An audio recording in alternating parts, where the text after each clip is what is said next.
ओम अज्ञानस्य ज्ञानाञ्जनशलाकया सत्सुरोन्मिलितं येन तस्मै श्रीगुरुवे नमः। नमो ओं विष्णुपादाय कृष्णप्रेष्ठाय भूतले श्रीमते भक्तिवेदान्त स्वामीति नामिने नमस्ते सारस्वती देवे गौरवाणि प्रचारिणे निर्विशेष शून्यवादी पाश्चात्य देशकारिणे। जय श्री कृष्ण चैतन्य प्रभु नित्यानंद श्री अद्वैत गदाधर श्रीवासदि गौर भक्त वृंद। हरे कृष्णा कृष्णा कृष्णा हरे हरे, हरे राम राम राम हरे हरे। ஹரே கிருஷ்ணா. பக்தர் எல்லாருக்கும் இனிமையான காலை வணக்கம். இன்றைய பாகவத சத்சங்க வகுப்புல கலந்துட்டு இருக்கிற எல்லா பக்தர்களுக்கு என்னுடைய பணிவான நமஸ்காரம். ஸ்ரீமத் பாகவதம் 3ஆம் ஸ்கந்தம் 6வது அத்தியாயம் விஸ்வரூபத்தின் சிருஷ்டிப்பு. இன்னைக்கு படிக்கிற ஸ்லோகம் 35 மற்றும் 36. ஏதர் பகவதோ தெய்வ கர்மாத்ம ரூபிணः அஸ்ரத்தயா துபகர்த்தும் யோக மாயா பலோதயம். ஓ விதுரரே, பரமபுருஷரின் அந்தரங்க சக்தியினால் தோற்றுவிக்கப்பட்டுள்ள பிரம்மாண்டமான ரூபத்தின் உன்னதமான காலத்தையும் செயலையும் மற்றும் ஆற்றலையும் யாரால் அளவிட முடியும்? ததாபி கீர்த்தியாம் யங்க யதா மதியத்ர சுதம் கீர்த்திம் ஹரே ஸ்வயம் சக்கர்த்தும் இரம் அந்யாபிதாக்ஷதீம். என்னுடைய இயலாமையிற்கிடையிலும் ஆன்மீகமிருந்து எதையெல்லாம் என்னால் கேட்க முடிந்ததோ, எதையெல்லாம் என்னால் கிரகித்துக் கொள்ள முடிந்ததோ, அந்த பகவானின் பெருமைகளை எல்லாம் தூய வார்த்தையினால் இப்பொழுது நான் விவரிக்கிறேன். இல்லை என்றால் எனது பேசும் சக்தி தூய்மையற்றதாகவே இருக்கும். சோ இது ரொம்ப அழகான ஒரு சாப்டர் இந்த அத்தியாயம். விதுர மகாத்மாவுக்கும் மைத்ரேய மகரிஷிக்கும் இடையே நடந்த உரையாடல், அதனுடைய தொடர்ச்சி தான் இந்த பகவானுடைய பல்வேறு குணாதிசயங்கள், பகவானது பெருமைகள், அவரது நாம ரூப குணாதிசயங்கள், பிரபஞ்ச சிருஷ்டிப்பு, இந்த பிரபஞ்சம் எப்படி சிருஷ்டிக்கப்பட்டது, இதுக்கு பின்னாடி பகவான் எப்படி இருக்காரு, எப்படி அவருடைய சக்திகள் செயல்படுது, அவர் எப்படி சர்வசக்தி படைச்சவரா இருக்கிறாரு, இதெல்லாம் ரொம்ப அழகா மைத்ரேய மகரிஷி விதுரர்கிட்ட பேசிட்டு இருக்காரு. இப்ப மைத்ரேயருடைய குவாலிட்டி, அதாவது ஒரு வைஷ்ணவருடைய குணம் அல்லது ஒரு தன்னை உணர்ந்த ஆத்மா, ஒரு மகாத்மாவுடைய குணம் எப்படி இருக்கு அப்படின்னா, அவர் எனக்கு எல்லாமே தெரியும்னு சொல்லல. எனக்கு எல்லாம் தெரியும், நான் எல்லாமே தெரிஞ்சு வச்சிருக்கிறேன், நான் எல்லாமே படிச்சிருக்கிறேன், எனக்கு தெரியாதுன்னு ஒண்ணு கிடையாது அப்படிங்கிற பொய் அகங்காரம் கிடையாது.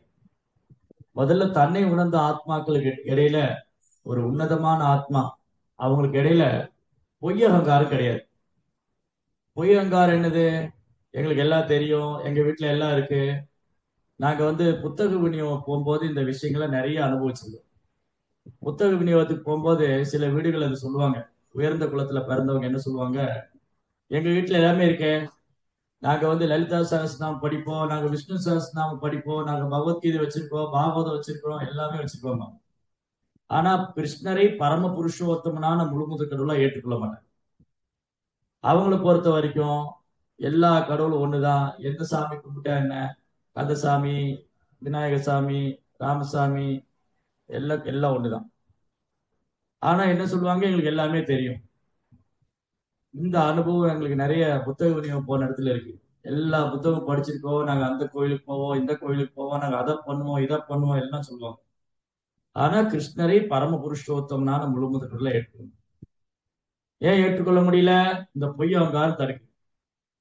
ஜென்மைஸ்வரிய சுதஸ்ரீபின் ஏதவாத மதக்குமான், உயர்ந்த குல பிறப்பு, பௌதிக கல்வி அல்லது வேத கல்வி, செல்வம், பெயர், புகழ், இதெல்லாம் என்னது பெரும் முட்டுக்கட்டைய தடையா இருக்கு. இதனால என்ன ஆயிடுது, ஜென்மா, உயர்ந்த குல பிறப்பு, ஐஸ்வர்யம், செல்வம், கல்வி, இதெல்லாம் வச்சுட்டு அழகு, இதெல்லாம் வச்சு என்ன நினைக்கிறாங்க, எனக்கு எல்லாம் தெரியும், பட் இங்க மைத்ரேய முனிவர் என்ன சொல்றாரு, எனக்கு என்னுடைய இயலாமைக்கிடையிலும் இயலாமை அப்படின்னா என்ன அர்த்தம்னா, மைத்திரேய முனிவுக்கு இயலாமை கிடையாது கிடையாது. அவர் முக்காலம் அறிந்தவர். ஆனா தன்னுடைய பணிவுனாலும் எளிமையினாலும் அவர் ஒரு உண்மையை இங்க உறுதிப்படுத்த விரும்புறாரு. பகவானுடைய நாம ரூப குணாதிசயங்களை யாராலும் முழுமையா வர்ணிச்சிட முடியாது. பகவானுடைய நாம ரூப குணாதிசயங்களை யாராலும் முழுமையா வர்ணிக்க முடியாது. பகவானுடைய அவதாரமான அனந்த தேவன், அந்த அனந்த தேவருக்கு ஆயிரம் ஆயிரம் தலைங்க. அந்த ஆயிரம் ஆயிரம் தலைகளை கொண்ட அந்த அனந்த தேவராலேயே சைதன்ய மகாபிரபுடைய கிருஷ்ணருடைய நாம ரூப குணாதிசயங்களை வர்ணிக்க முடியல, கம்ப்ளீட் பண்ண முடியும். குளோரிஃபை பண்ணிட்டே இருக்காரு. பகவானுடைய நாம ரூப குணாதிசயங்களை போழ்ந்துட்டே இருக்காரு, இன்னும் முடிக்க முடியல. அப்ப ஆதிசேஷன் அனந்தனாலே முடிக்க முடியாதப்போ ஒரு சாதாரண ஜீவராசனில் எப்படி முடியும்? பகவானுடைய லீலைகள் எல்லையற்றது, ஒரு சக்தியும் எல்லையற்றது, அச்சிந்திய சக்தி. சாவாபிதி ஞான பலாக்கிரியாச்சன், அவருடைய சக்தி எல்லையற்றது, இன்கன்சீவபிள் பொட்டன்சி. அந்த எல்லையற்ற சக்தி படைத்தவரை இந்த எல்லைக்கு உட்பட்ட ஒரு ஜீவனால் எப்படி வர்ணிக்க முடியும்? அதனால அவங்கவங்க அனுபவத்துக்கு ஏற்றாற் போல வர்ணிக்கலாம், அவ்வளவுதான். ஒவ்வொருவரும் பகவானுடைய நாம ரூப குணாதிசயங்களை அவங்க எப்படி வர்ணிக்கலாம்? ஆன்மீக குருவிடமிருந்து கேட்டது. என்ன சொல்றாரு? என்னுடைய ஆன்மீக குரு மைத்ரேயர் என்ன சொல்றாரு? அவருடைய ஆன்மீக குரு, மைத்ரேயருடைய ஆன்மீக குரு யாரு? உத்தவர். உத்தவர்கிட்ட இருந்து கேட்டார். இப்படி என்னுடைய இயலாமைக்கிடையிலும் ஆன்மீகரிடமிருந்து எதையெல்லாம் என்னால் கேட்க முடிந்ததோ, நான் என்னெல்லாம் கேட்டிருக்கிறனோ, எதையெல்லாம் என்னால் கிரகித்துக் கொள்ள முடிந்ததோ. இன்னொரு விஷயம் என்னன்னா, ஆன்மீக குரு சொல்றது எல்லாத்தையுமே கிரகிச்சுக்க முடியாது, ஒரு சில விஷயங்களை தான் கிரகிச்சுக்க முடியும். அந்த பகவானின் பெருமைகளை எல்லாம் தூய வார்த்தையினால் இப்பொழுது நான் விவரிக்க போகிறேன். அதனால இது என்னுடைய பியூரிபிகேஷனுக்காக தான். பாகவதம் பேசுறது, பாகவதம் படிக்கிறது, பிரச்சாரம் செய்யறது, இதெல்லாமே நம்மை தூயப்படுத்திக் கொள்றதுக்காக, நம்முடைய ஆன்மா. அதனாலதான் இங்க மைத்ரேய முனிவர் என்ன சொல்றாரு? இப்போது நான் விவரிக்க போகிறேன், இல்லை என்றால் எனது பேசும் சக்தி தூய்மையற்றதாகவே இருக்கும். யார் ஒருத்தர் தன்னுடைய வாயை பகவானுடைய நாம ரூப குணாதிசயங்களை பேசுவதற்கும் பாடுவதற்கும் பயன்படுத்தவில்லையோ, அந்த வாய் அசுத்தமான வாய், தூய்மையற்ற வாய். அந்த வாய் இருந்து பிரயோஜனம் இல்லை. அது தவளையோடு ஒப்பிடப்பட்டிருக்கு பாகவதம். தவளை என்ன பண்ணும்? பாக் பாக் பாக் பாக் பாக் பாக் பாக் பாக் பாக் பாக்னு சொல்லிட்டே இருக்கு. அப்ப என்ன அர்த்தம்? அது வாய் வச்சுட்டு சும்மா இருக்காது, அது பாம்பை இன்வைட் பண்ணுது. பாம்பு பாட்டுக்கு எங்கேயாவது போயிட்டு இருக்கும், இந்த தவளை போய் பாக் பாக் பாக் பாக் பாக்னு சொல்லி பாம்பை இன்வைட் பண்ணும். பாம்பை கூப்பிட்டோடனே பாம்பு என்ன பண்ணும்? தவளையை சாப்பிட்டு அங்கேயே படுத்துக்கும். அந்த வழியா வரக்கூடிய தவளையெல்லாம் சாப்பிட்டுக்கிட்டு அது நிம்மதியா ரெஸ்ட் ஆகும். அதனால யாருடைய வாய் கிருஷ்ணனுடைய நாம ரூப குணாதிசயங்களை பாடவில்லையோ, பேசவில்லையோ, அந்த வாய் தவளையோடு ஒப்பிடப்படும். இந்த வாயை வச்சுட்டு பல பல பல பல பலன்னு பேசிட்டே இருக்காங்க அப்படின்னா அவங்க மரணத்தை வரவேற்கிறார்கள், மரணத்தை கூப்பிட்டு இருக்காங்க. எப்படி தவளை பாம்பை கூப்பிட்டுதோ அந்த மாதிரி இங்க என்ன நடந்தது, அங்க என்ன நடந்தது, அந்த சொந்தக்காரங்க என்ன சொன்னாங்க, இந்த சொந்தக்காரங்க என்ன சொன்னாங்க, அவங்க வீட்டுல என்ன நடந்தது, இவங்க வீட்டுல என்ன நடந்தது, எதிர்த்த வீட்டுல என்ன நடந்தது, அந்த கட்சி என்ன ஆக போகுது, இந்த நடிகர் கட்சி தொடங்கினாரு அது என்ன ஆக போகுது, அந்த சினிமா நடிகர் படம் ஓட போகுதா, இந்த சினிமா நடிகர் படம் ஓடாதா, அவர் அரசியலுக்கு வர போறாரா, சினிமா விட்டு விலக போறாரா, மோட்டார் ரேஸுக்கு போறா, இதையே பேசி பேசி சல்லி பைசா பிரயோஜனம் ஒன்னும் பிரயோஜனம் இல்லை. இந்த மாதிரி பேச்சுக்கு எல்லாமே மரணத்தை வர வைக்கலாம். இது பேசி பேசி காலத்தை விரயம் பண்ணி கிடைத்தற்கு அரிதான மனித வாழ்க்கை இந்த மாதிரி விஷயங்கள்ல ஈடுபட்டு காலத்தை விரயமாக்கி மரணத்தை வரவழைக்கிறார். அதனால இங்க மைத்ரேய முனிவர் ரொம்ப அழகா விதுரட்ட சொல்றாரு. தன்னுடைய பணிவுனாலும் எளிமையினாலும் அடக்கத்தினாலும் மைத்ரேயர் சொல்றாரு, என்னால எனக்கு இயலாது, பகவானுடைய நாம ரூப குணாதிசயங்களை முழுமையா என்னால வர்ணிக்க முடியாது. ஆன்மீக குருட்டு நான் எல்லாம் கேட்டிருக்கணும், அதையும் கூட என்னால முழுமையா சொல்லணும்னா என்னென்ன கிரகிச்சிருக்கணும். அப்ப மைத்திரிய முனிவரே இப்படி சொன்னார் அப்படின்னா நம்மளை போன்ற ஆத்மாக்கள் நிலைமை என்ன?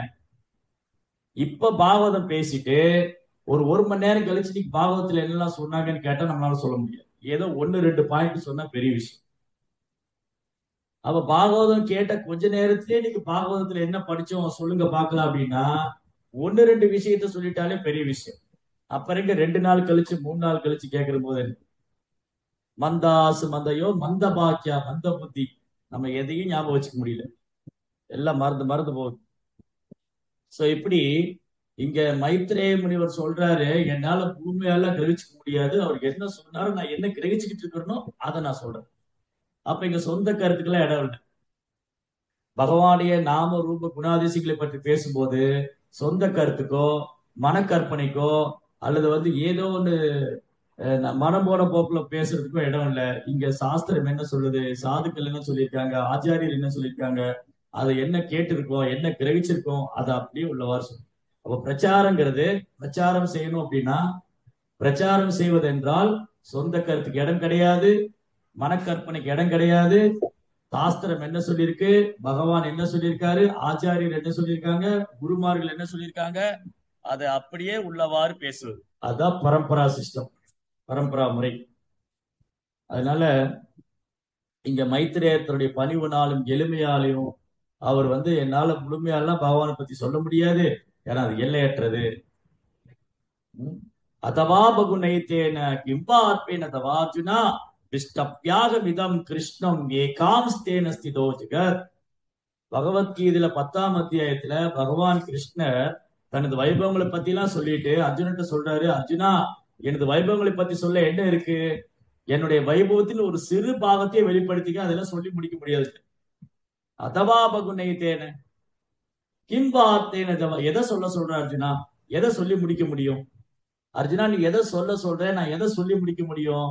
அதவா பகுநைதேன கிம்பார்ப்பேன பிஷ்டப்யாகம் இதம் கிருஷ்ணம், நீ இப்ப பார்த்ததெல்லாம் ஏகாம்ஸ்தேன என்னுடைய படைப்பின் ஒரு சிறு பாகம் தான், அதுவே ஒரு பெரிய லிஸ்டா போகுது.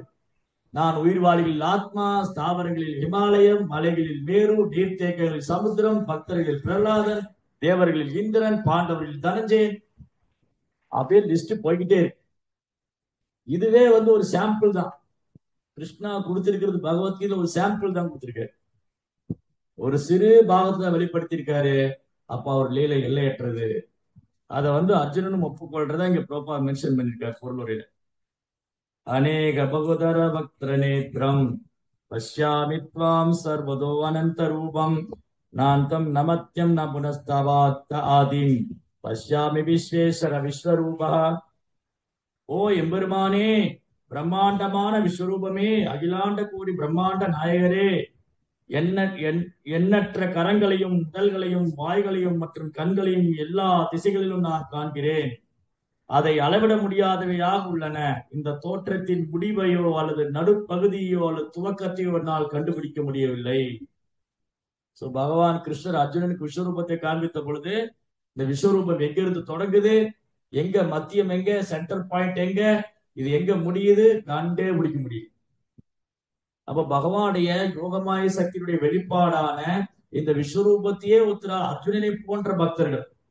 அர்ஜுனனை போன்ற சிறந்த ஆத்மாக்கள்னாலே உணர முடியாத பொழுது நம்மை போன்ற சாதாரண ஜீவன்களை பத்தி சொல்ல என்ன? இத்தனைக்கு விஸ்வரூபம் பகவானுடைய சச்சிதானந்த ரூபம் அல்ல, விஸ்வரூபம் பகவானுடைய பிரபஞ்ச தோற்றம்.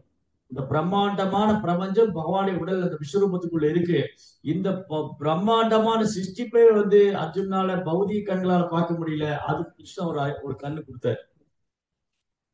அந்த சிறப்பான பார்வை வச்சுக்கிட்டுதான் அர்ஜுனால பார்க்க முடிஞ்சது. அப்படி இருக்கும்போது பகவானுடைய உன்னதமான தெய்வீக லீலைகள், அவரது விருந்தாவன லீலைகள், துவாரக லீலைகள், மதுரா லீலைகள், இதெல்லாம் எப்படி புரிஞ்சுக்க முடியும்? அவருடைய சச்சிதானந்த ரூபத்தை எப்படி புரிஞ்சுக்க முடியும்? அதை சொந்த முயற்சினாலேயோ மனக்கற்பனையாலேயோ இல்ல வரட்டு தத்துவம் பேசுறதுனாலயோ அல்லது பௌதிக கல்வியை கொண்டோ இல்ல வேத அறிவை கொண்டோ புரிஞ்சக்கூடியது அல்ல. ஆன்மீகருடைய கருணையாலும் கிருஷ்ணனுடைய கருணையாலும் புரிஞ்சுக்கணும், பகவானுடைய கருணையாலும். அதனால இன்னைக்கு ஏன் ரொம்ப பேரால பகவானை புரிஞ்சுக்க முடியல, இதுதான் காரணம். ஏன் ரொம்ப பேரை பகவான், ஏன் நிறைய பேரால கிருஷ்ணரை புரிஞ்சுக்க முடியல, ஏன் நிறைய பேர் கிருஷ்ணர் புரியாத புதிரா இருக்கிறாரு? சிலர் பௌதியத்துல மூழ்கி இருக்காங்க. இந்த பௌதியத்துல மூழ்கி இருக்கிற கருமிகள் புலன்பத்துல ரொம்ப சுறுசுறுப்பா இருக்கிறதுனால இவங்களால கிறிஸ்துவரை புரிஞ்சுக்க முடியாது. யார் ஒருத்தருக்கு புலன்பத்துல அதீத பற்றுதலும் பௌதிகத்துல பற்றுதலும் நாட்டமும் வச்சிருக்காங்களோ அவங்களுக்கு பகவான் கிருஷ்ணனுடைய தெய்வீகமா லீலைகளையும் அவருடைய சச்சிதான ரூபத்தையும் அவரது எல்லையற்ற குணங்களையும் புரிந்து கொள்ளவே முடியாது. காரணம் அவங்க பௌதியத்துல மூழ்கி இருக்காங்க. அதுக்கப்புறம் நாத்திகர்கள், மனக்கற்பனையாளர்கள் இவங்களால புரிஞ்சுக்க முடியாது. அதே போல மாயாவாதிகள் பிரம்மவாதிகள், அருவவாதிகள் இவங்களாலும் பகவானுடைய நாம ரூப குணாதிசயங்களை புரிஞ்சுக்க முடியாது. காரணம் இவங்க கடவுள் உருவமற்றவர், அவர் அருவமானவர் நினைக்கிறார். இறைவன் அருவமானவர், அவர் பிரம்மம், அந்த பிரம்மம் தான் எல்லாமே அப்படின்னு பிரம்மத்தை அடைக்கலம் கொள்றதுனால பிரம்மத்துல போகணும், பிரம்மத்தோடு ஒன்றாகி விட வேண்டும் அப்படின்னு நினைக்கூடிய மாயாவாதிகளும் பகவானுடைய நாம ரூப குணாதிசயங்களை புரிஞ்சுக்கவும் முடியாது, அனுபவிக்கவும் முடியாது. பக்தர்களால் மட்டும்தான் பக்தியாமாம் அபிஜானாதி யாவான் யசாஸ்மி தத்வதக, பக்தர்களால மட்டும்தான் பகவானுடைய நாம ரூப குணாதிசயங்களை புரிஞ்சுக்க முடியும். பக்தர் அல்லாதவங்களாலோ அவங்க சமுதாயத்துல எப்பேற்பட்ட நிலையில் இருக்கலாம், பெரிய மல்டி மில்லியனர் கோடீஸ்வரர்களா இருக்கலாம், அல்லது பெரிய விஞ்ஞானிகளா இருக்கலாம், மருத்துவர்களா இருக்கலாம், தத்துவவாதிகளா இருக்கலாம், மனக்கற்பனையாளர் யாரா இருந்தாலும் பக்திங்கிற தளத்துக்கு வராம, பக்தி தொண்டை ஏற்றுக்கொள்ளாம, ஒரு உன்னதமான சுத்த பக்தர் ஆச்சாரியனுடைய திருவடிகளை சரணடையாம, பகவானை சரணடையாம அவங்க பகவானுடைய நாம ரூப குணாதிசயங்களை புரிந்து கொள்ளவே முடியாது, புரிஞ்சுக்கவே முடியாது. அதனால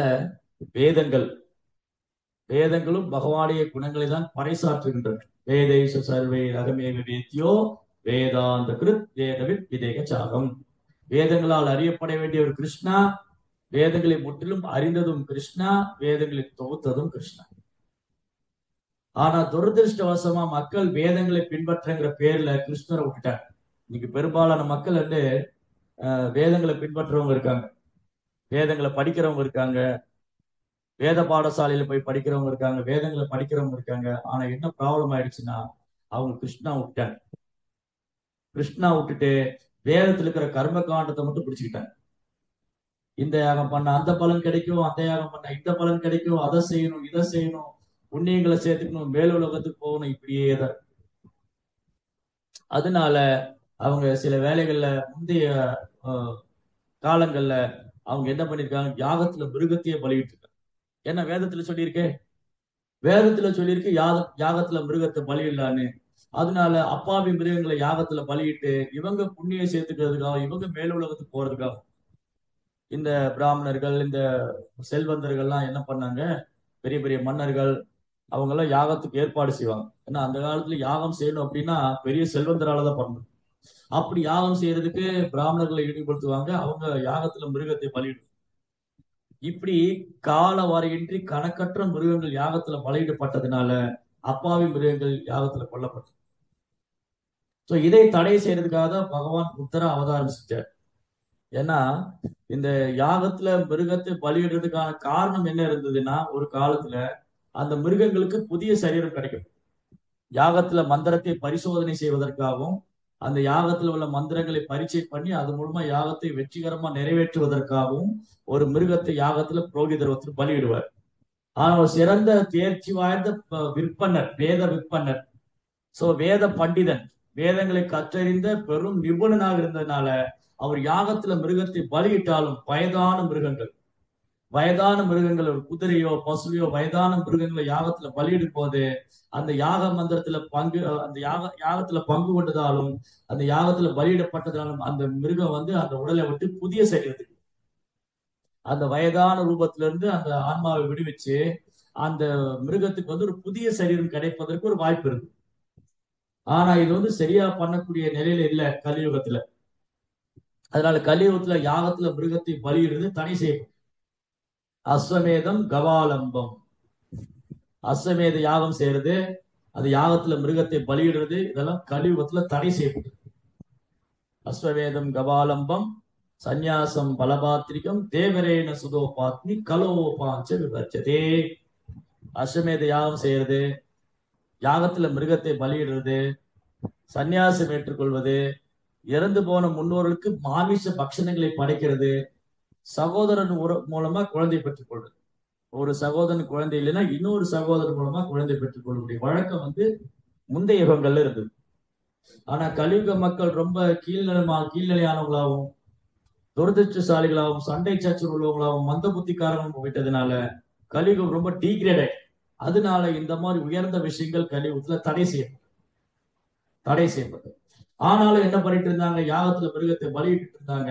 இவங்க வேதத்தை துஷ்பிரயோகம் பண்ணி யாகத்துல மிருகத்தை பலியிட்டதுனால எண்ணற்ற அப்பாவி மிருகங்கள் யாகத்துல கொல்லப்பட்டது. அது சில நேரம் பிராமணர்கள் சாப்பிடவும் செஞ்சிருக்காங்க. இது யாக பிரசாதம், யாகத்துலதான் மிருகத்தை பலியிட்டோம், இதை சாப்பிடலாம். அப்ப இந்த மாதிரி ஒரு கொடூரமான செயலை தடுத்து நிறுத்துவதற்காக பகவான் புத்தராக அவதரித்தார். நிந்தசிய ஸ்ருதி ஜாதம் சதய ஹிருதய தருச்சித பசுகாதம் சதய ஹிருதய தருச்சித பசுகாதம் கேசவதீர்த்தா புத்த சரீரா கேசவதீர்த்தா புத்த சரீரா ஜெய ஜெகதீஷ் ஹரே ஜெய ஜெகதீஷ் ஹரே ஜெய ஜெகதீஷ் ஹரே. அகிம்சை கொள்கை, யாகத்துல அப்பாவி மிருகங்களை கொள்ற தடை செய்வதற்காக, அகிம்சை கொள்கையை நிலைநாட்டுவதற்காக பகவான் புத்தராக அவதரித்தார். அப்ப என்ன ஆயிடுச்சு, புத்தருடைய கொள்கைகளை எல்லோரும் தீவிரமாக பின்பற்ற ஆரம்பித்தார்கள். புத்தர் ஒரு துறவரம் ஏற்றுக்கொண்டு அவர் இந்த அகிம்சை கொள்கையை பரப்பினாரு. உடனே புத்தருடைய மார்க்கம், இது அமைதி மார்க்கம், அகிம்சை மார்க்கம், அதனால் இதை ஏற்றுக்கொள்ள வேண்டும் என்று எல்லோரும் புத்தருடைய மார்க்கத்தை ஏற்றுக்கிட்டாங்க. அப்ப வேதத்தை கைவிட்டாங்க. காரணம், புத்தர் என்ன பண்ணாரு, இந்த வேதங்களே கிடையாது, வேதங்கள் மனிதர்களால் எழுதப்பட்டது, படைப்பாளி என்று கிடையாது. புத்தருடைய தத்துவம். புத்தர் தத்துவம் வந்து வேதனா மானினா பௌத்த ஹொயில நாஸ்திக். சைத்தன்ய மகாபிரபு என்ன சொல்றாரு, புத்த கொள்கையினாலே நாஸ்திகம் தான். புத்தர் என்ன சொல்றாரு, கடவுள் கிடையாது, படைப்பாளின்னு ஒருத்தர் கிடையாது, அப்புறம் வந்து வேதங்கள் மனிதனால் எழுதப்பட்டது, அப்புறம் இந்த இந்த உலகம் வந்து பொய், இந்த உலகம் பொய்யானது, புத்தர் மட்டும்தான் ஒரே கதி, ஆசையே அனைத்துக்கும் காரணம், இதெல்லாம் துறக்கணும், இப்படி எல்லாம் பேசணும்.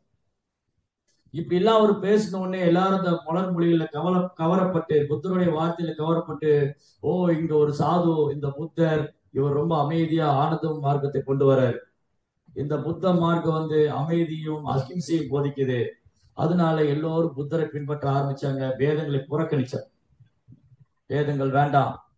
ஏன்னா புத்தர் சொல்றாரு, வேதங்களை மனுஷங்க எழுதிட்டாங்க, அது உண்மை இல்லை, இந்த உலகம் உண்மை இல்லை, அதனால படைப்பாளின்னு ஒருத்தர் கிடையாது, ஆத்மான்னு ஒண்ணு கிடையாது, எதுவுமே கிடையாது, எல்லாம் நிர்வாண கொள்கை, சூன்யம், இந்த உடலை விட்டா எல்லாம் முடிச்சு போயிடும், சூன்யவாதம் செய்தா புத்தர் பிரச்சாரம் பண்ணாரு. அது அந்த time play and circumstances, time place and according to the time place and circumstances Buddha say, அந்த இடத்துக்கும் நேரத்துக்கும் சூழ்நிலைக்கு தகுந்தாற் போல பகவானை புத்திர அவதாரம் பண்ணி வேதங்களை புறக்கணிக்கிறார், வேதங்களை நிராகரிக்கிறார். காரணம், இவங்க எல்லாம் வேதங்களை பயன்படுத்தி கொண்டு அப்பாவி மிருகத்தை யாகத்துல பலியிட்டு, இப்ப என்ன ஆயிடுச்சு, எல்லாரும் வேதத்தை விட்டுட்டு புத்தரை ஃபாலோ பண்ண ஆரம்பிச்சு எல்லாம் நாத்திகர்களா மாறிட்டு வராங்க. கடவுள் கிடையாது, வேதம் கிடையாது. ஆனா என்ன ஆயிடுச்சு, அகிம்சா வழியை ஃபாலோ பண்றாங்க, மிருகவதையை ஸ்டாப் பண்ணிட்டாங்க, மிருகவதை நின்று போயாச்சு, மிருகவதை நின்றுச்சு. ஆனா புத்தருடைய மலர் மொழிகள்ல கவரப்பட்டவங்க இவங்க வந்து கடவுள் கிடையாது, ஆத்மா கிடையாது, இந்த உலகம் பொய்யானது, ஆசையானது காரணம், இப்படி எல்லாம் வந்து அவங்க ஒரு நாத்திகர்களா மாறிட்டாங்க, நாத்திகர்கள். அப்ப அந்த நேரத்துல பகவான் கிருஷ்ணர் என்ன பண்ணாரு, சிவபெருமான் கூப்பிட்டாரு.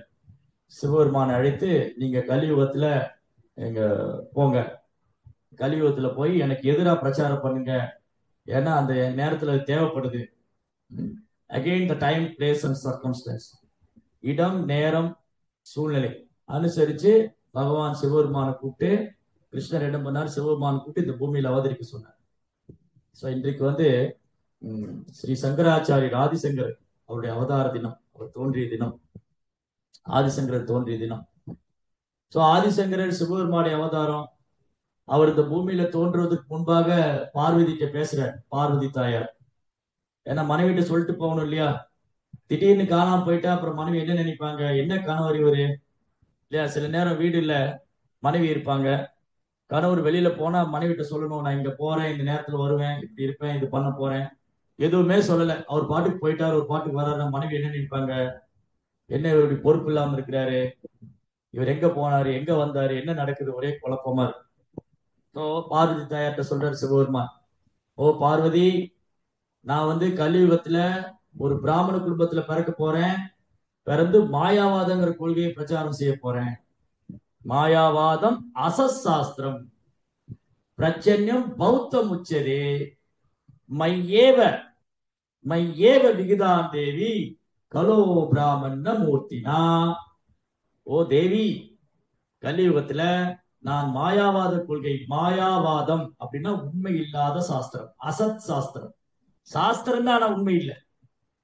சாஸ்திர கருத்துக்கு புறம்பான கருத்து மாயாவாதம், அசத் சாஸ்திரம். ஏன் அப்படி பேச வேண்டி இருந்தது? அந்த நேரத்துல அது பேச வேண்டியது. ஏன்னா புத்தர் வந்து என்ன பண்ணிட்டு போயிட்டாரு? அகிம்சையை ஸ்தாபனம் செய்யறதுக்காக வேதமே கிடையாது, கடவுள் கிடையாது, ஆத்மா கிடையாதுன்னு சொல்லிட்டு போயிட்டாரு. இப்போ இவங்களுக்கு முதல்ல இதுல நம்பிக்கை வரணும். கடவுள் இருக்காரு, வேதங்கள் உண்மை, சாஸ்திரம் உண்மைதான், கடவுள் இருக்கு, ஆத்மான் இருக்கு, இதெல்லாம் நம்ப வைக்கணும். இந்த நம்பிக்கையை முதல்ல கொண்டு வரணும். அந்த இடத்துக்கு, அந்த சூழ்நிலைக்கு, அந்த நேரத்துக்கு அது தேவை. இப்ப புத்தர் கொள்கையை பின்பற்றி எல்லாம் நாத்திகர்களா மாறிட்டு இருக்காங்க. இந்த நாத்திகர்களா மாறவங்களை தடுத்து திருப்பியும் ஆஸ்திகத்துக்கு கொண்டு வரணும். அப்படின்னா இதெல்லாம் நம்ப வைக்கணும். அதனால அந்த இடத்துக்கும் சூழ்நிலைக்கும் நேரத்துக்கு தகுந்தாற் போல ஆதிசங்கர் என்ன பண்ணாரு? ஓ தேவி, மாயாவாதம் அசஸ் சாஸ்திரம், நான் உண்மையில்லாத சாஸ்திரம் பேச போறேன்.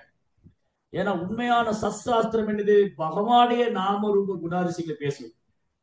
பகவான் கிருஷ்ணரே பரம புருஷோத்தமனான முழுமுதற் கடவுள், நாம் எல்லோரும் அவருடைய சேவகர்கள். ஜீவாத்மா ஜீவாத்மா தான், பரமாத்மா பரமாத்மா தான், ரெண்டு ஒண்ணு ஆயிட முடியாது. பகவானும் நமக்கு எப்பவுமே வித்தியாசம் உண்டு. நாம அவற்றிலிருந்து வந்தாலும் நாம அவர் ஒண்ணு கிடையாது. இதெல்லாம் சத் சாஸ்திரம். இது சாஸ்திரத்துல உண்மையா சொல்லப்பட்டு. ஆனா இதையெல்லாம் விட்டுட்டு இதுக்கு எகென்ஸ்டா பேசுறது தான் அசத் சாஸ்திரம். சாஸ்திரம் பேசினாரு, ஆனா அப்படியே திரிச்சு சொல்லிட்டாரு. ஏன்னா அந்த நேரத்துக்கு அந்த இடத்துக்கு அப்படி பேச வேண்டிய சூழ்நிலை இருக்கு. இல்லாட்டி அவங்க சாஸ்திரம் ஏத்துக்க மாட்டாங்க. கடவுளே கிடையாது, இந்த உலகம் பொய்யானது, ஆத்மா கிடையாது, வேதங்கள்லாம் மனுஷங்களது, இப்படி பேசிட்டு இருக்கிற காலத்துல அவர்கிட்ட போய் கிருஷ்ணர் தான் முழு முதற் கடவுள், அவருக்கு நம்ம தொண்டு செய்யணும், அவருக்கு பக்தர்கள், நம்ம நம்ம அவருக்கு சேவை பண்ணி இதெல்லாம் சொன்னா அவங்களால ஏத்துக்க முடியாது. நோ நோ நோ, நாங்க அக்செப்ட் பண்ணிக்க மாட்டோம். அப்போ முல்லை முள்ளால் எடுக்கும் கலை. இப்ப காலில் ஒரு முள்ளு, நான் நடந்து போகும்போது ஒரு முள்ளு மேல காலை வச்சு குத்திக்கிட்டேன். அப்ப அந்த கால் என் முள்ளுல ஏறிட்டேன், காலில் முள்ளு ஏறிடுச்சு. அப்ப நான் என்ன பண்ணுவேன்? அந்த முள் எடுக்கிறதுக்கு இன்னொரு முள்ளை வச்சு எடுப்பேன். இந்த காலில் குத்தி இருக்கிற முள் எடுக்கிறதுக்கு இன்னொரு முள் எடுத்து அந்த முல்லை முள்ளால் எடுக்கிறது. அதே போல ஆதிசங்கர் என்ன பண்ணாரு?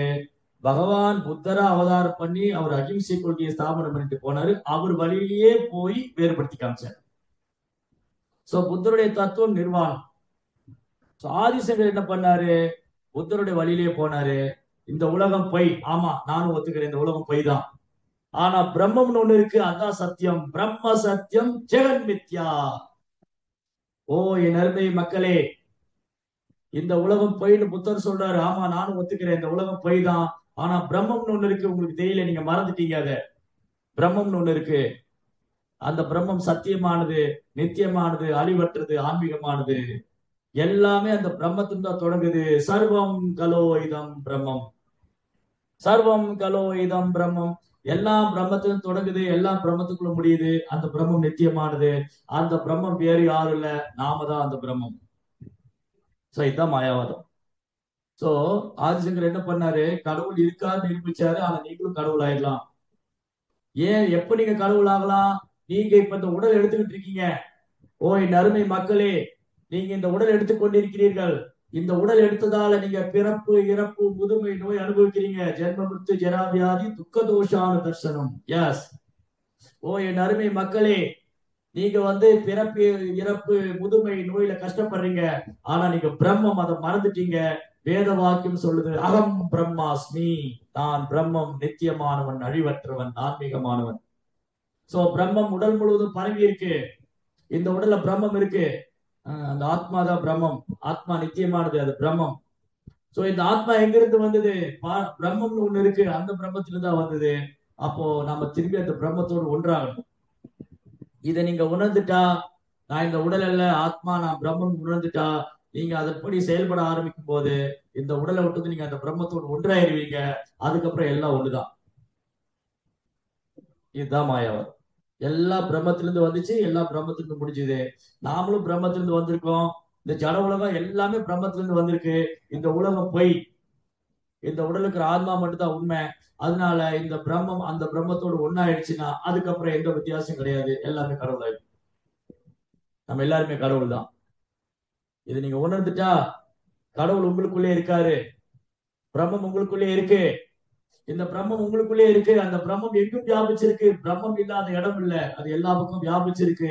இந்த தத்துவத்தை நீங்க உணர்ந்து கொண்டால் நீங்களும் பிரம்மமாய் விடலாம். நீங்க பிரம்மம் ஆயிட்டீங்கன்னா இந்த உடலை விடும்போது அந்த பிரம்மத்தோடு ஒன்றாகி விடலாம். இப்படி பலர் மொழிகளால் கவர்ந்தாரு. ஓ, இந்த ஆதிசங்கரன் சொல்றது கரெக்டா இருக்கே. இந்த உடல்ல உயிர் இருக்கும் போது எனக்கு கான்சியஸ்னஸ் இருக்கு. இந்த உடல்ல உயிர் போனோடனே இந்த உடல்ல கான்சியஸ்னஸ் இல்ல. அப்ப அந்த கான்சியஸ்னஸ் தான் பிரம்மம். அப்ப அந்த பிரம்மம் எங்க போச்சு, எங்கிருந்து வந்தது? ஆதிசங்கரர் சொல்றாரு, பிரம்மம் வந்து பிரம்மத்திலிருந்து வந்தது, திரும்பி பிரம்மத்துக்குள்ளேயே போயிடுச்சு. ஓ, இது எனக்கு தெரியாம போயிடுச்சு, புத்தர் இதை சொல்லாம விட்டாரு. ஓ, ஆதிசங்கரர் வந்து கரெக்டா சொல்றாரு அப்படின்னு எல்லாரும் புத்த கொள்கையை விட்டுட்டு ஆதிசங்கருடைய மாயாவாதத்தை ஏத்துக்க ஆரம்பிச்சாங்க. ஆதிசங்கராச்சாரியா கேரளா மாகாணத்துல காலடிங்கிற இடம், ஆல்வே பக்கம் இருக்கு, கொச்சின் அந்த சைடு, எர்ணாகுளம். காலடிங்கிற இடத்துல சிவகுரு, சிவகுருங்கிற பிராமணருக்கும் ஆரியாம்பா, சிவகுருக்கும் ஆரியாம்பாவுக்கும் குழந்தையா பிறந்தார். தவமிருந்து பிறந்த குழந்தை, நீண்ட காலம் குழந்தைய இல்லாம தவமிருந்து பிறந்த குழந்தை. சிவபெருமான்கிட்ட பிரார்த்தனை பண்ணி, அவருக்கு தெரியாது சிவபெருமானே குழந்தையா வந்திருக்காரு. ஆரியாம்பாவுக்கும் சிவகுருக்கும் குழந்தையா வந்தார். சிறு வயதிலிருந்தே அவருக்கு சாஸ்திர விசாரணை பண்ணணும், சாஸ்திரங்களை ஆராய்ச்சி பண்ணணும், இதுலதான் நாட்டம். கோவிந்த பகவத் பாதர் அவருடைய குரு. ஆதி சங்கருடைய குரு வந்து, சங்கரனுடைய குரு வந்து கோவிந்த பகவத் பாதர். அவர்கிட்ட சாஸ்திரம் கத்துன்றாரு. அப்புறம் சிறு வயதிலேயே சன்னியாசம் எடுக்கணும் முடிவு பண்ணிட்டார். சிறுவர் சிறு வயதிலேயே சன்னியாசம் எடுக்கணும். ஆனா யார் அனுமதி கொடுப்பாங்க? சின்ன வயசுல சன்னியாசம் எடுக்க யாரும் அனுமதி கொடுப்போம், அவ்வளவு சுலபம் இல்லை. அப்புறம் சன்னியாசம் ஏற்றுக்கொள்றதும் அவ்வளவு சுலபம் இல்லை. ஆனா ஆதிசங்கர் உறுதியா இருக்காரு, நான் புத்த கொள்கையை விரட்டி அடிக்கணும் அப்படின்னா நான் சன்னியாசம் எடுக்கணும். நான் அந்த இல்லற வாழ்க்கையில, குடும்ப வாழ்க்கையில போனா என்னால வந்து தீவிரமா பிரச்சாரம் பண்ண முடியாது. அதனால உலக மக்களுடைய நன்மைக்காக ஆதிசங்கர் சிறு வயதிலேயே சன்னியாசம் எடுக்கிறார். புத்த கொள்கையை முறியடிச்சு பாரதம் முழுவதும் வந்து மாயாவாதத்தை பிரச்சாரம் பண்ணும். இதுதான் பகவான் கிருஷ்ணர் ஆதிசங்கர் கொடுத்த சேவை. பாரதம் முழுவதும் சுற்றுப்பயணம் செஞ்சு இந்த மாயாவாத கொள்கையை ஸ்தாபனம் பண்ணணும், புத்த கொள்கையை விரட்டி அடிக்கணும். ஏன் ஒரு நாள் என்ன பண்றாரு, அம்மாட்ட போய் நான் சன்னியாசத்துக்கு போறேன். அம்மா அழறா, விடமாட்டேன் நான் உன்னே, நீ எனக்கு தவம் இருந்து பிறந்த குழந்தைடா, நான் உன்னை விடமாட்டேன் சங்கரா, நீ போயிடாதடா அப்படின்னு அழறேன். அப்போ ஒரு நாள் அம்மா கூட ஆத்துல குளிக்க போனாரு. என்ன பண்ண, ஒரு முதல காலை பிடிச்சிருக்கு. அம்மா கரையில் நின்று கத்துறா, சங்கரா சங்கரா, வாடா வாடா, வெளியே வந்துடுறா, அது கடிச்சுடா, உன்னை இழுத்துருடா, வெளியே வாடா. இப்போ சங்கரன் சொல்றாரு, அம்மா நான் வந்து சன்னியாசி இருக்குன்னு ஆசைப்பட்டேன், உன்கிட்ட சொன்னேன், நீ எனக்கு அனுமதி கொடுக்க மாட்டேங்கிற. அப்ப நான் உயிரோடு இருந்து என்ன பிரயோஜனம்? நான் உயிரோடு இருக்கணும்னு சொன்னா எனக்கு அனுமதி கொடு, நான் சன்னியாசிய போகணும். அப்ப அம்மா என்ன நினைப்பா, அவன் சன்னியாசிய போலாம் பரவாயில்ல, உயிரோடு இருந்தா போதுன்னு நினைப்பான். சரிடா, உன் விருப்பப்படியே போய்க்கோ, நீ வந்து நீ சன்னியாசியே போய்க்கோ, நீ வெளியில வாடா, இந்த முதல்ல உன்னை கடிச்சிடுண்டா, வாடா வெளியே. அப்ப சங்கரர் வந்தார். அம்மா சொன்னா, நீ சன்னியாசியா போய்க்கோ, நீ உயிரோடு இருந்தா போதுண்டா எனக்கு. அப்ப சங்கரர் சொன்னாரு அம்மா கிட்ட, நான் சன்னியாசிய போனாலும் இந்த நீ உடலை விடும்போது நான் எங்க இருந்தாலும் வருவேன். நீ உடலை விட்டு, உன் ஆன்மா உடலை விட்டு பிரியும் போது நான் எங்க இருந்தாலும் வருவேன். அப்படியே சன்னியாசி எடுத்துட்டேன். சன்னியாசி எடுத்துட்டு பாரதம் முழுதும் பிரயாணம் பண்றாரு.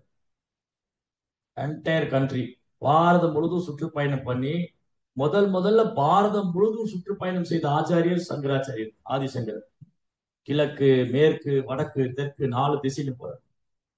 4 திசைன்னு போய் 4 மடங்களை நிறுவனர்.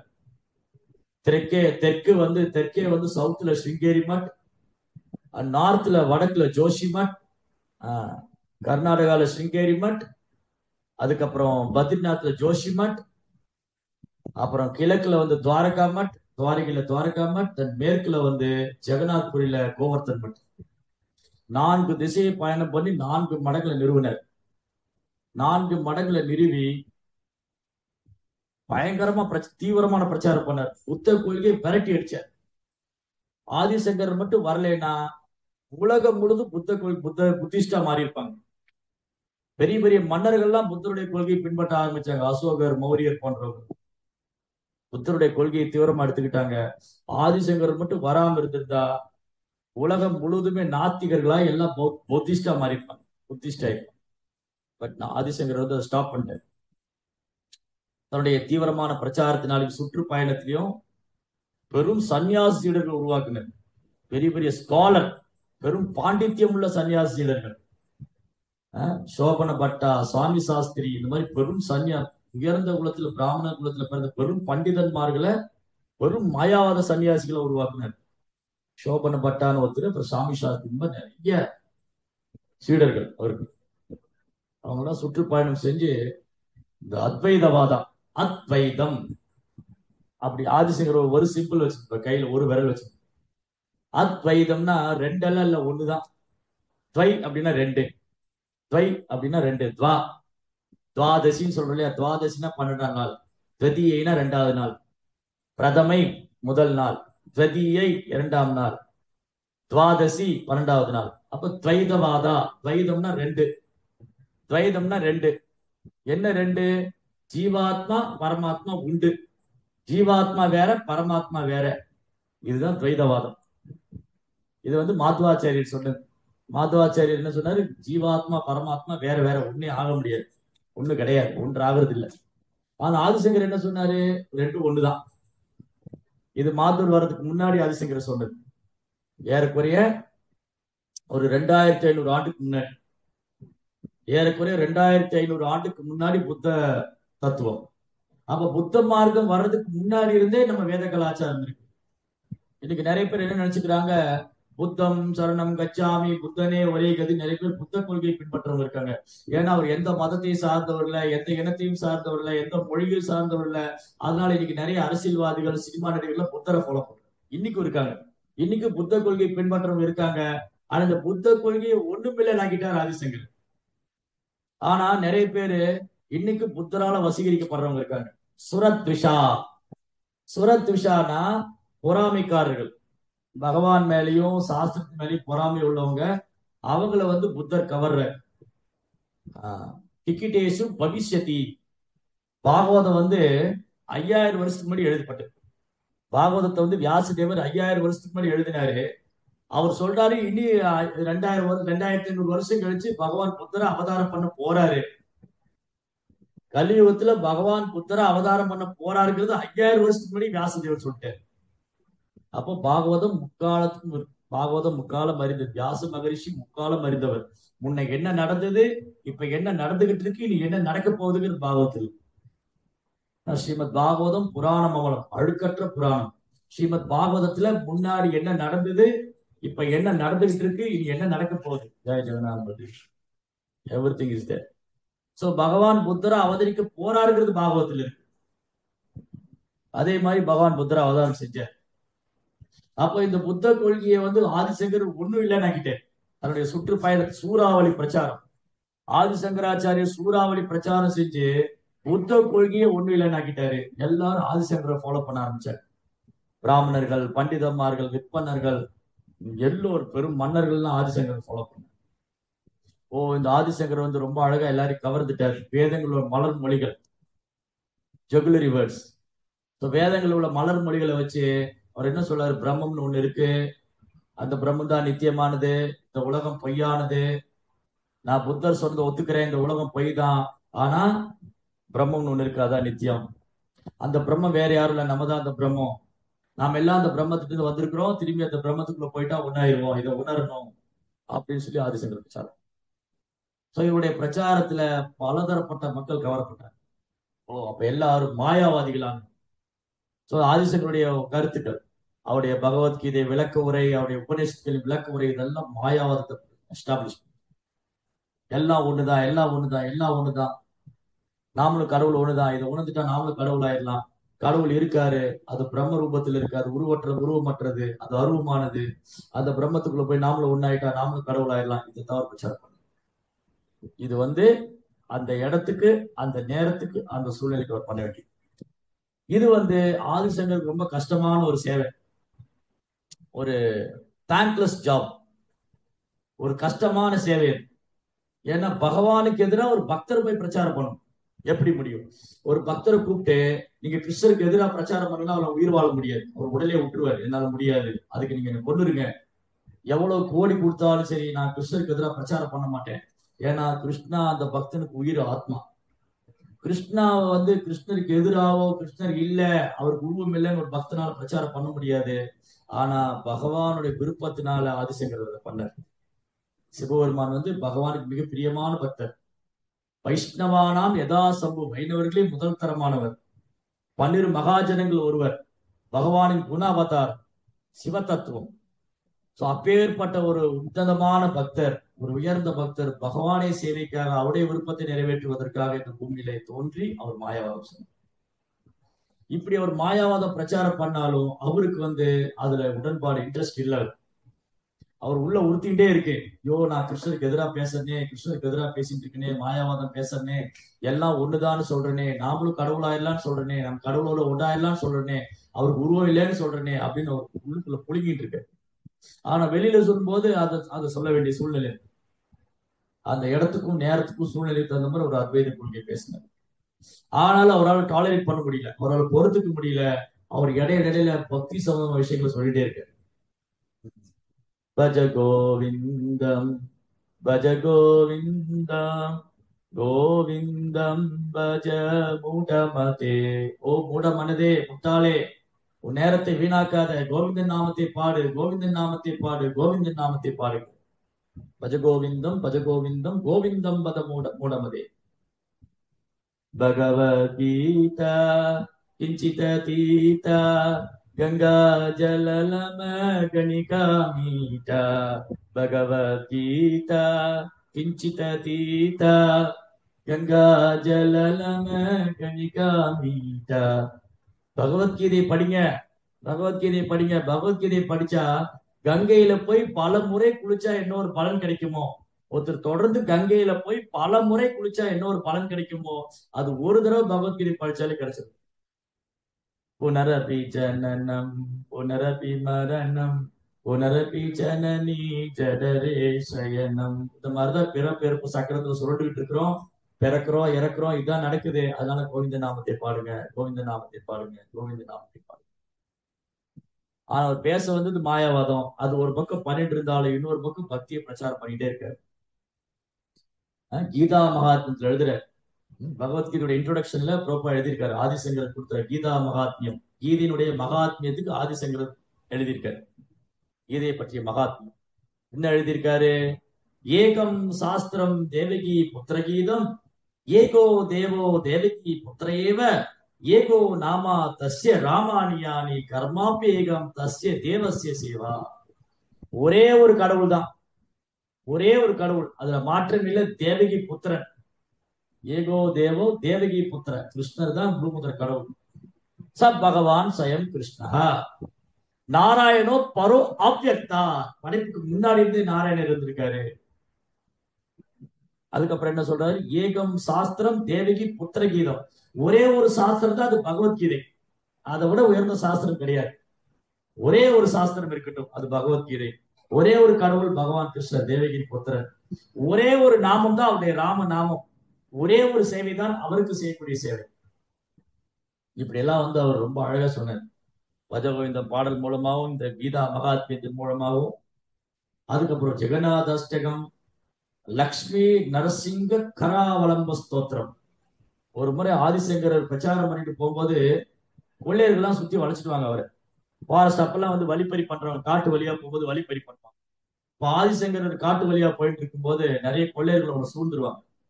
இந்த சாது ஏதோ பொட்டல் எல்லாம் கட்டிட்டு போறாரு, ஏதோ சபையில போய் பாடி காசெல்லாம் வாங்கிட்டு போறாரு, உயிரோட விடக்கூடாது, பறிக்கணும் எல்லாம் அப்படின்னு நினைச்சிட்டு இவரை சுத்திட்டாங்க. இந்த கையில ஒரு மூட்டையெல்லாம் வச்சிருக்காரு. ஒரு சன்னியாசி வந்து கையில மூட்டையெல்லாம் வச்சிருக்காரு. ஏதோ நகையெல்லாம் வச்சிருப்பார் போல இருக்கு. ஏதோ ராஜாவுடைய சபையில போய் பொற்காசுகள்லாம் வாங்கிட்டு போறாரு. ஆதிசங்கர் சொன்ன ஒண்ணும் இல்லப்பா, நான் ஒரு சன்னியாசி, அதெல்லாம் நம்ப மாட்டேன், நாங்க உங்களை கொல்லாம விட மாட்டோம். அப்ப ஆதிசங்கர் பிரார்த்தனை பண்றாரு நரசிங்க சுவாமி.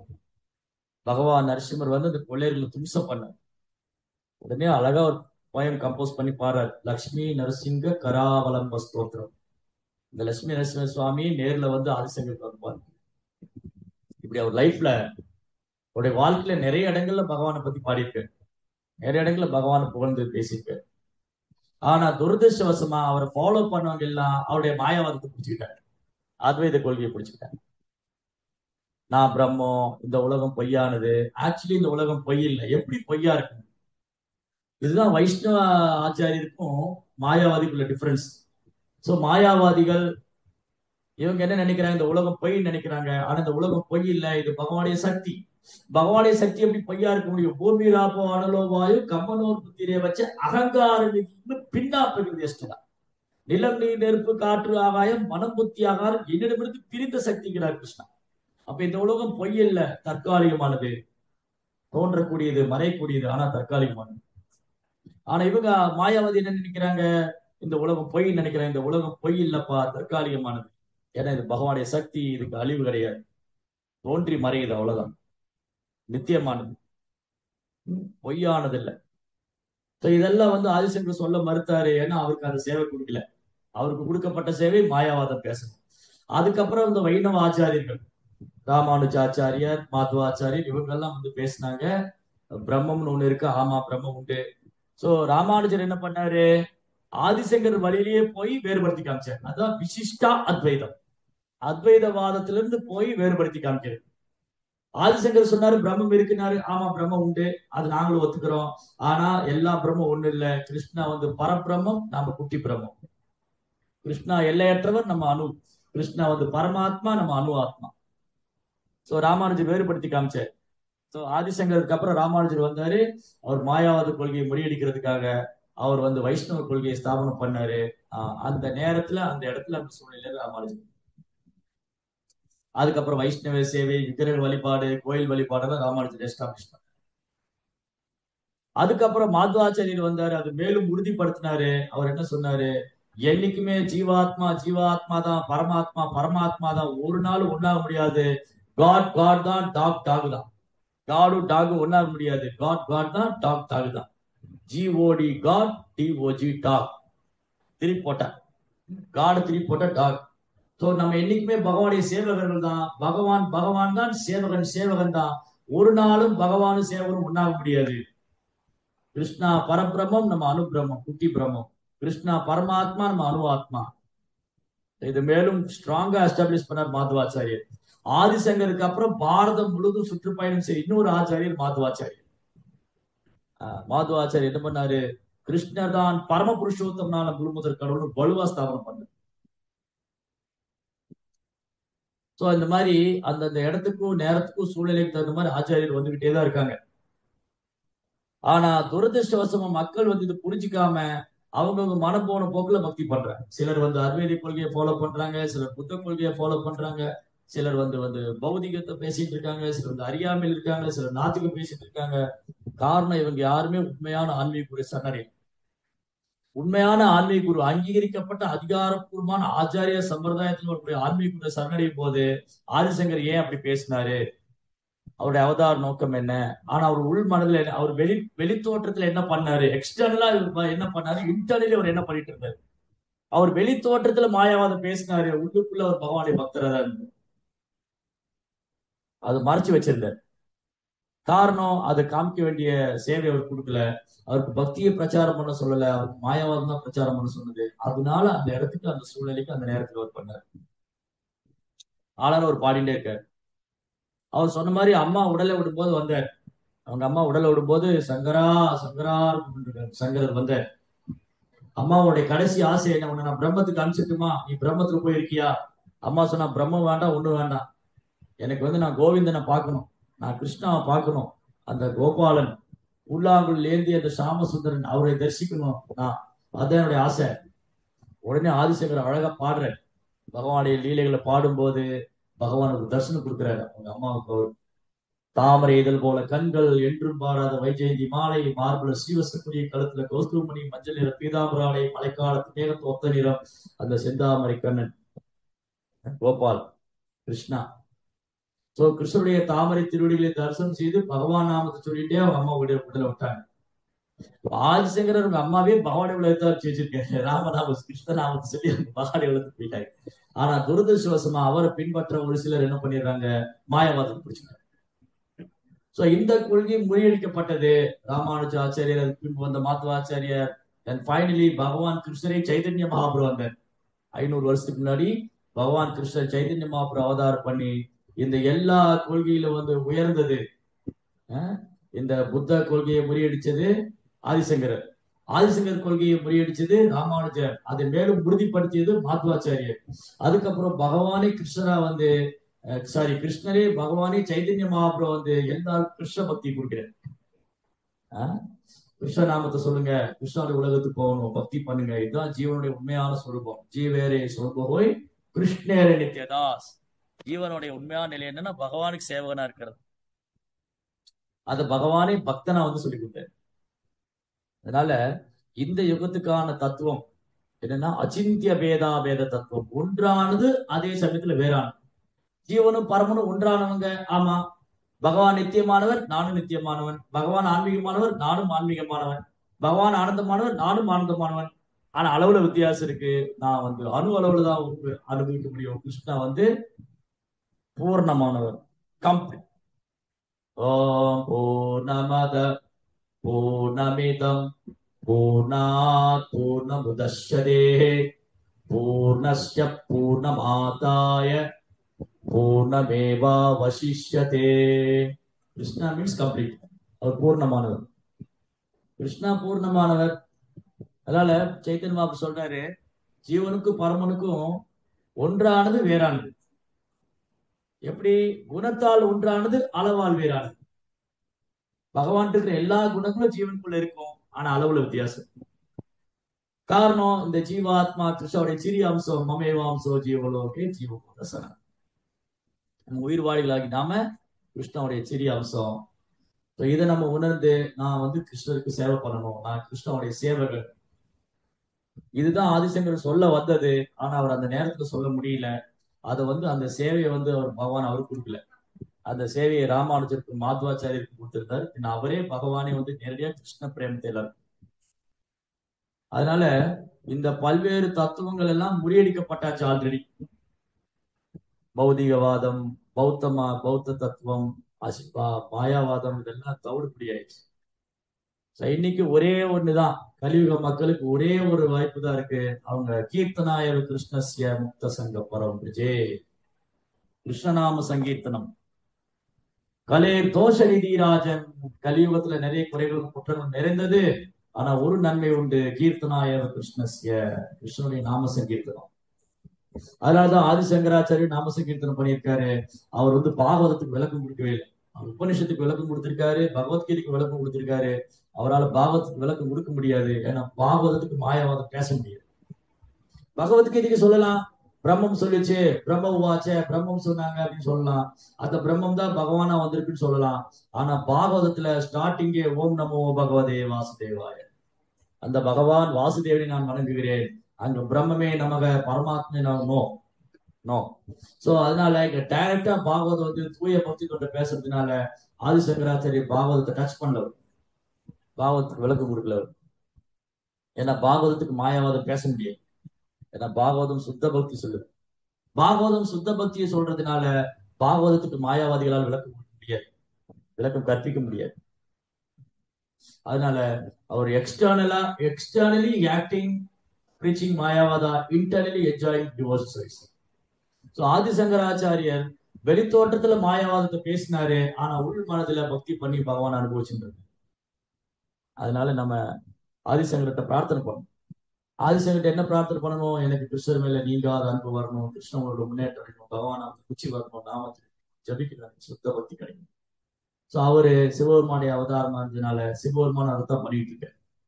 பகவானுடைய நாமத்தை உச்சரிப்பது, அவர் மேல அன்பு செலுத்தி அந்த ஆனந்தத்தை அனுபவிக்கிறது. ரைட். ஸோ இந்த மாதிரி இடத்துக்கும் நேரத்துக்கும் சூழ்நிலைக்கு தகுந்த மாதிரி ஆச்சாரியர் வந்துட்டே இருக்காங்க. இந்த மாதிரி பல்வேறு தத்துவங்கள் தோன்றியது. அதுக்கப்புறம் பகவான் சைத்தன்யர் வந்தார். அப்புறம் பிரபுபாதர் இந்திய கூத்துக்கான ஆச்சாரி. பிரபுபாதர் உலகம் முழுவதும் சுற்றுப்பயணம் செய்து சைத்தன்யம் அப்படிய போதனைகள், நாம சங்கீர்த்தனம், பாகவத தர்மத்தை எஸ்டாப்ளிஷ் பண்ணி, இதுதான் இந்த யுகத்துக்கான தர்மம். ஸ்ரீமத் பாகவதம் படிக்கிறது, கேட்கறது, நாம ஜபிக்கிறது, பகவான் கிருஷ்ணர் வழிபடுறது, பஞ்ச தத்துவங்கள். ஜெய ஸ்ரீ கிருஷ்ண சைத்தன்யா பிரபு நித்யானந்தா ஸ்ரீ அத்வைத கதாதர ஸ்ரீவாசதி கௌர பக்தவிருந்தா. இந்த 5 பேர் தான் இந்த யுகத்துக்காக வழிபடக்கூடிய பஞ்ச தத்துவங்கள். இவங்க தான் நம்மளை வந்து அறியாமையிலிருந்து விடுவிச்சு நாமத்துல ருச்சி கொடுத்து நம்மளை பகவான்கிட்ட திரும்ப அழைச்சிட்டு போறோம். இந்த கலியுகத்துல பஞ்ச தத்துவத்தை வழிபடணும். கௌர் நித்தாய், கௌரங்கர், நித்யானந்தர், கிருஷ்ண சைத்தன்யன், நித்யானந்தர், பலராமர், இவங்க தான் வழிபடப்பட வேண்டியது. அதனால இந்த பகவான் ரொம்ப ரொம்ப கருணை வாய்ந்தவரும் புரோபால் கொடுத்திருக்காரு. எல்லாம் அவர் எங்கெல்லாம் போறாரோ, யாரெல்லாம் சந்திக்கிறாரோ, புரோபால் வந்து சைத்தன்மா அப்படி அவதாரத்தை பற்றியும் ஹரிநாம சங்கீதத்தை பற்றியும் பாவத்தை பற்றி பிரச்சாரம் பண்ணி. அதனால புரோபாடைய கருணையால நம்ம நிறைய முதலை தத்துவத்திலிருந்து தப்பிச்சுக்கிட்டோம். புரோபாடைய கருணையால இந்த மாயாவாதம், இந்த சூன்யவாதம், நாஸ்திகம், இதுல எல்லாம் தப்பிச்சு நம்ம பக்தி தொண்டை பயிற்சி பண்ணிட்டு இருக்கோம். இந்த பக்தி தொண்டை நம்ம ஒழுங்கா சிரத்தையோடு பண்ணிட்டே வந்தா இதுல பேரானந்தம் அனுபவிக்கலாம். சுத்த பக்திங்கிற தளத்துக்கு உயரும் போது இன்னும் பேரானந்தம் அனுபவிக்கலாம். ஹரே கிருஷ்ண. ஸ்ரீமத் பாகவதம் கி ஜெய், ஸ்ரீல பிரபுபாத் கி ஜெய். ஓகே.